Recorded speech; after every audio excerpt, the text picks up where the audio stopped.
Markus pasal 15. Gubernur Pilatus memeriksa Yesus. Pagi-pagi sekali, imam-imam kepala bersama tua-tua dan guru-guru Taurat, serta seluruh anggota Mahkamah Agama membuat suatu keputusan tentang Yesus. Mereka mengikat dia, lalu membawa dan menyerahkannya kepada Pilatus. Pilatus bertanya kepada Yesus, "Apakah engkau raja orang Yahudi?"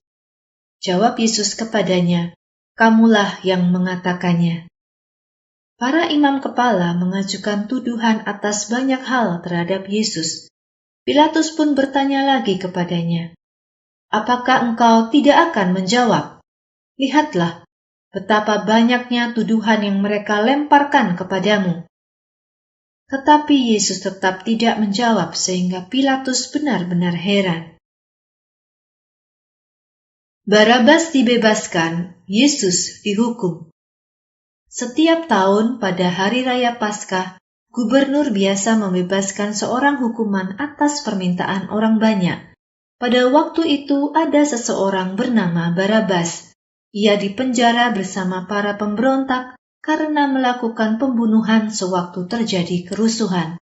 Orang banyak datang kepada Pilatus dan meminta kepadanya untuk membebaskan seorang tahanan seperti yang biasa ia lakukan.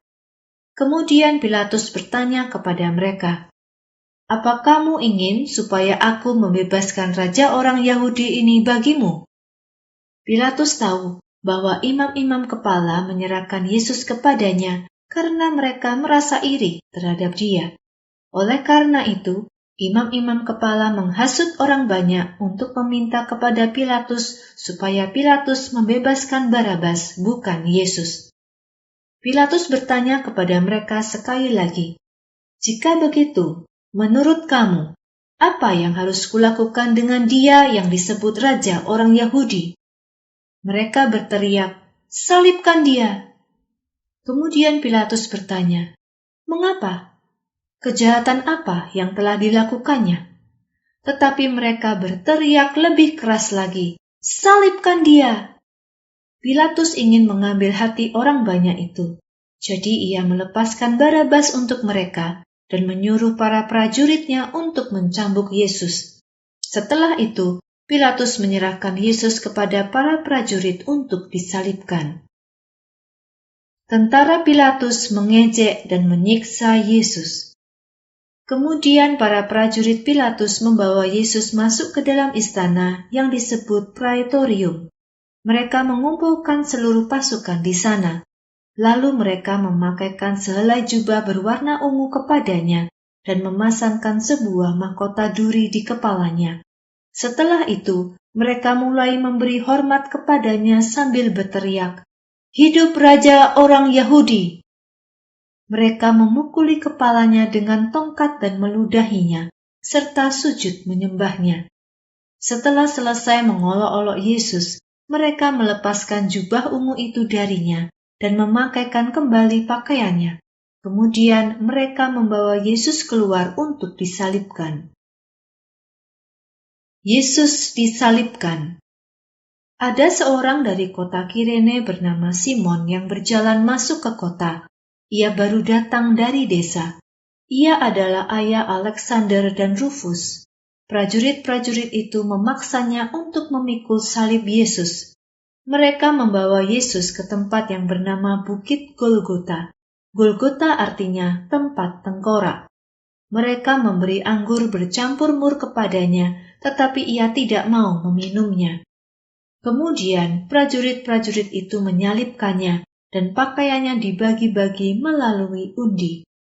Mereka menyalibkan Yesus pada jam 9 pagi. Tuduhan terhadap Yesus ditulis dan dipakukan di atas salibnya. Raja orang Yahudi.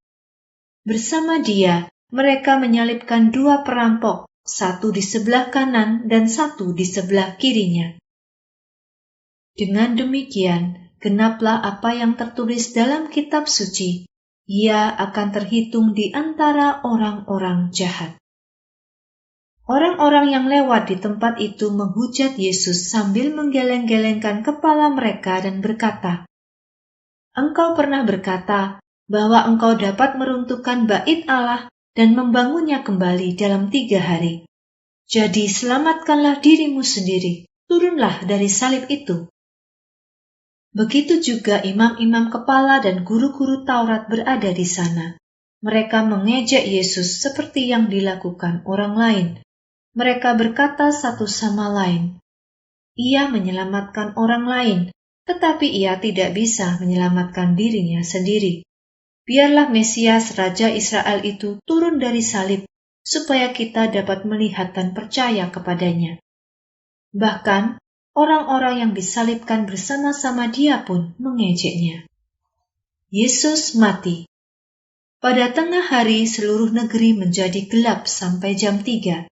Pada jam 3 sore, Yesus berseru dengan suara yang keras, "Eloi, Eloi, lama sabachthani." Artinya, "Allahku, Allahku, mengapa engkau meninggalkan aku?" Beberapa orang yang berdiri di sana mendengarnya dan mereka mengatakan, "Dengar, ia memanggil Nabi Elia." Seseorang yang ada di sana berlari-lari mengambil sebuah spons dengan cuka. Spons itu diletakkan di tongkat, kemudian diberikan kepada Yesus untuk diminum. Orang-orang itu berkata, "Tunggu, mari kita lihat, apakah Elia akan datang untuk menurunkannya dari salib itu." Kemudian Yesus berseru dengan suara nyaring, lalu meninggal. Pada waktu Yesus meninggal, kain pembatas dalam bait Allah terbelah menjadi 2 bagian dari atas sampai ke bawah. Kepala pasukan yang berdiri di depan salib melihat bagaimana Yesus meninggal. Lalu ia berkata, "Orang ini benar-benar anak Allah." Beberapa perempuan berdiri agak jauh dari salib sambil memperhatikan. Di antara mereka ada Maria Magdalena, Salome, Maria ibu Yakobus muda, dan Yoses. Mereka adalah perempuan-perempuan yang telah mengikuti Yesus di wilayah Galilea dan melayaninya. Masih banyak lagi perempuan yang berada di sana yang datang ke kota Yerusalem bersama dia.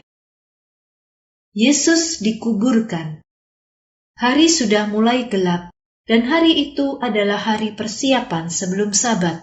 Seorang bernama Yusuf dari Arimatea memberanikan diri menghadap Pilatus dan meminta mayat Yesus. Yusuf adalah seorang anggota majelis yang dihormati dan merupakan salah seorang yang menantikan kedatangan kerajaan Allah. Pilatus heran mendengar bahwa Yesus sudah meninggal. Maka dia memanggil seorang perwira Romawi yang bertugas dan bertanya apakah Yesus sudah meninggal. Sesudah Pilatus mendengarnya dari perwira itu, ia memberi mayat Yesus kepada Yusuf. Maka Yusuf membeli sehelai kain halus dan menurunkan mayat Yesus dari kayu salib. Setelah itu, ia membungkus mayat Yesus dengan kain itu dan membaringkannya dalam kubur yang dipahat dalam bukit batu. Kemudian ia menggulingkan sebuah batu besar untuk menutup pintu kubur itu. Maria Magdalena dan Maria ibu Yoses melihat tempat Yesus dibaringkan.